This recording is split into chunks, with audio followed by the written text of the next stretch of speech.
بسم اللہ الرحمن الرحیم۔ السلام علیکم ناظرین و سامعین۔ کہا جاتا ہے کہ کسی سلطنت میں ایک ایسا بادشاہ تھا کہ جو گھوڑوں کو بہت زیادہ پسند کرنے والا تھا۔ اس کے پاس اپنے وقت کے بہترین قسم کے گھوڑے موجود تھے۔ وہ جہاں کہیں بھی جاتا، دور دراز ملکوں کا سفر بھی کرتا تو واپسی پر اپنے لیے اس ملک سے بہترین گھوڑے خرید کر لاتا۔ ایک دن وہ اپنی ہی سلطنت میں سفر کر رہا تھا کہ اس نے دیکھا کہ ایک انتہائی نایاب گھوڑا چل رہا ہے۔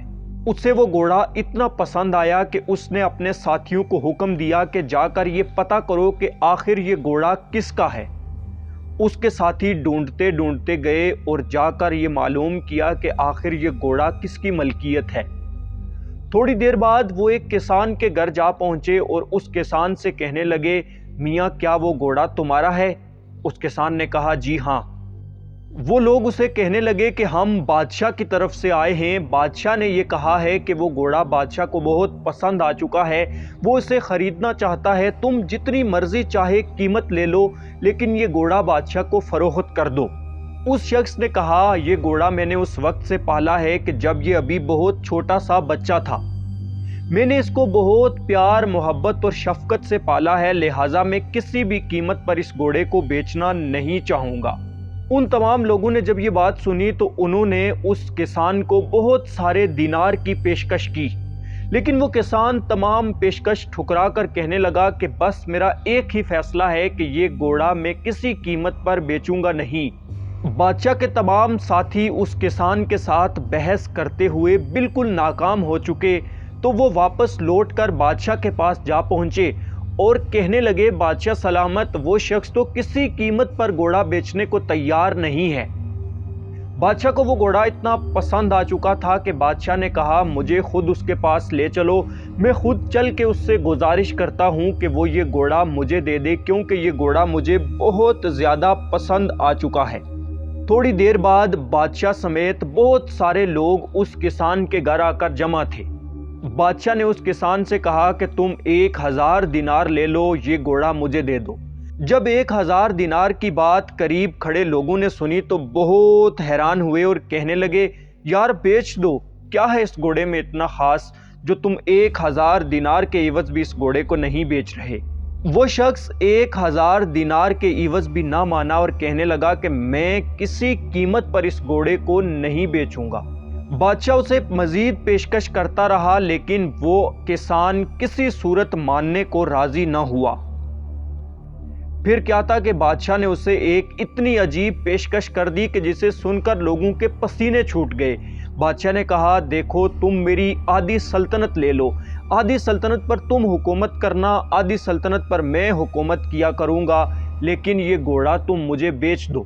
اس شخص نے جب آدھی سلطنت کی بات سنی وہ تھوڑا سا حیران ہوا لیکن کہنے لگا، بادشاہ یہ گھوڑا میں نے اپنی شوق سے پالا ہے، لہٰذا میں کسی قیمت پر اس کو بیچنا نہیں چاہوں گا، تم اپنی سلطنت اپنے پاس رکھو اور جاؤ اپنا کام کرو، میرا گھوڑا مجھے ہی رہنے دو۔ بس پھر کیا تھا، بادشاہ مایوس ہو کر واپس لوٹ گیا۔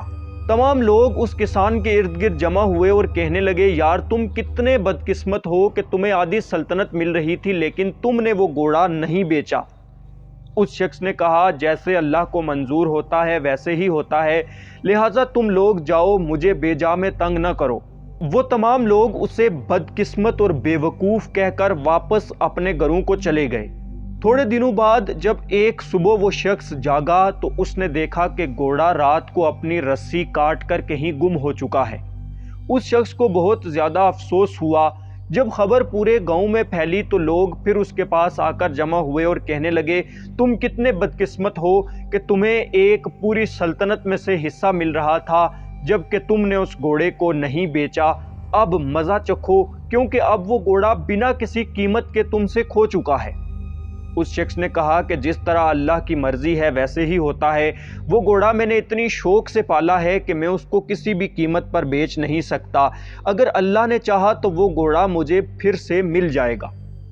دوستو پھر کیا تھا کہ تھوڑے دنوں بعد اسی شخص نے دیکھا کہ وہی گھوڑا جو رات کو کہیں گم ہوا تھا اپنے ساتھ اپنی ہی نسل کے اپنے جیسے 12 گھوڑوں کو لے کر اس کے گھر آ پہنچا۔ اس کسان نے جب یہ چیز دیکھی تو بہت زیادہ خوش ہوا۔ گاؤں کے لوگوں تک جب یہ خبر پہنچی تو انہوں نے آ کر اس کو بڑی مبارکباد دی اور کہنے لگے، واہ تم کتنے خوش قسمت ہو، تم اسی لیے گھوڑے کو نہیں بیچ رہے تھے کہ یہ گھوڑا اپنے ساتھ اور مزید گھوڑوں کو لے کر آئے گا، تم تو بہت چالاک اور بہت خوش قسمت ہو، واہ کیا کہنے تمہارے پاس اتنے قیمتی گھوڑے ہیں کہ ایک گھوڑے کی قیمت آدھی سلطنت کے برابر ہے۔ اس شخص نے کہا کہ یہ اللہ کی مرضی تھی کہ یہ ایسے ہی ہونا تھا، اس گھوڑے نے اپنے ساتھ 12 گھوڑوں کو لگا کر اپنے ساتھ لانا تھا، اللہ کو ایسا ہی منظور تھا، اس میں میرا کوئی بھی کارنامہ نہیں ہے۔ اس شخص نے دوستو ایک مرتبہ پھر اپنا معاملہ اللہ کے سپرد کیا اور اپنے کام کاج میں لگ گیا۔ لوگ اس مرتبہ اس کو بڑا خوش قسمت سمجھ کر واپس اپنے گھروں کو لوٹ گئے۔ تھوڑے دنوں بعد ایسا ہوا کہ اسی کسان کا بیٹا اسی گھوڑے پر سواری کرتے ہوئے گھر سے تھوڑا دور نکلا ہی تھا کہ اس چھوٹے لڑکے کو گھوڑا بے قابو ہو کر اتنا زیادہ بھاگا کہ وہ چھوٹا لڑکا گھوڑے سے گر گیا۔ اس کی ٹانگ اتنے برے انداز میں ٹوٹی کہ تمام طبیبوں نے یہ جواب دے دیا کہ اب اس ٹانگ کا جڑنا کسی بھی صورت ممکن نہیں ہے۔ لوگوں نے جب اس کے بیٹے کی ٹانگ ٹوٹنے کی بات سنی تو ایک مرتبہ پھر آ کر اس کے پاس پہنچے اور کہنے لگے، تم کتنے بدقسمت شخص ہو اور کتنے بے وقوف ہو، تمہیں اسی گھوڑے کے بدلے آدھی سلطنت مل رہی تھی، آج تم آدھی سلطنت کے بادشاہ ہوتے، لیکن تم نے اپنی بے وقوفی اور نالائکی کی وجہ سے اتنی اچھی آفر کو ٹھکرا دیا ہے۔ لو اب مزہ چکھو، تیرا بیٹا ساری زندگی کے لیے معذور ہو چکا ہے۔ وہ چیز جسے تو بہت زیادہ پیارا اور بہت زیادہ محبوب رکھتا ہے، اسی چیز نے آج تیرے بیٹے کی جان لینے کی کوشش کی ہے، حتیٰ کہ تیرا بیٹا آج بالکل معذور ہو گیا ہے۔ وہ شخص حقیقت میں بہت زیادہ پریشان ہوا، لیکن کہنے لگا کہ جس طرح اللہ کو منظور ہوتا ہے ویسے ہی ہوتا ہے، اگر اللہ کی یہی مرضی تھی کہ اس گھوڑے سے گر کر میرے بیٹے کی ٹانگ ٹوٹنی تھی تو میں کیا کر سکتا ہوں؟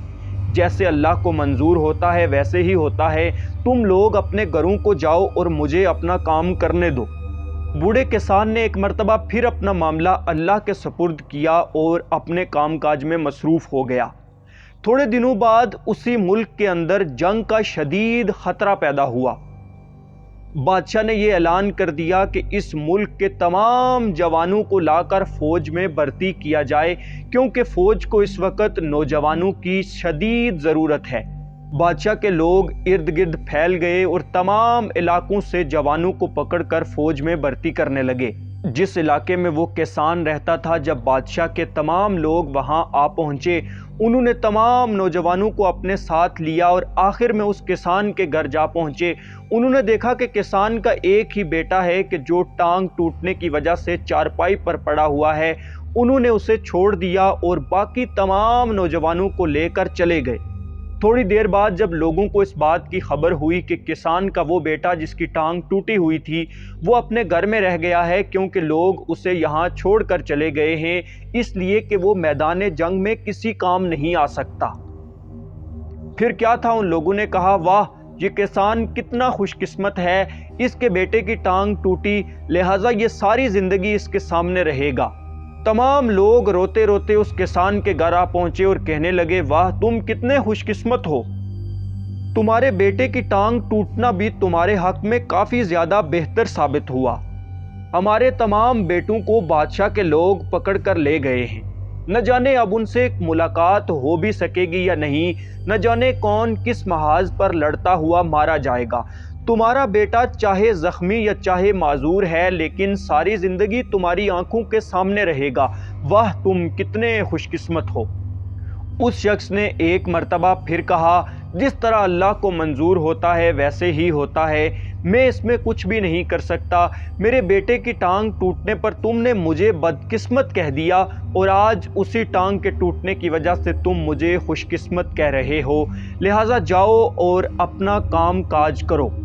دوستو یہاں پر یہ کہانی ختم ہو جاتی ہے، لیکن اس کہانی سے حاصل ہونے والا لیسن اتنا بڑا ہے کہ شاید اسے بیان کرنے کے لیے بہت سارا وقت درکار ہے۔ اس کہانی سے حاصل ہونے والا کچھ سبق میں آپ کے ساتھ شیئر کرنا چاہوں گا۔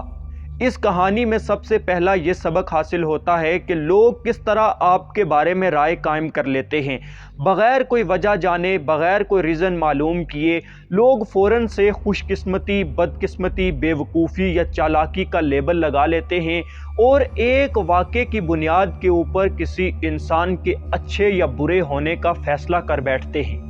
جبکہ اس کہانی سے حاصل ہونے والا دوسرا سبق یہ ہے کہ انسان کو ہر حال میں اللہ کی رضا پر راضی رہنا چاہیے۔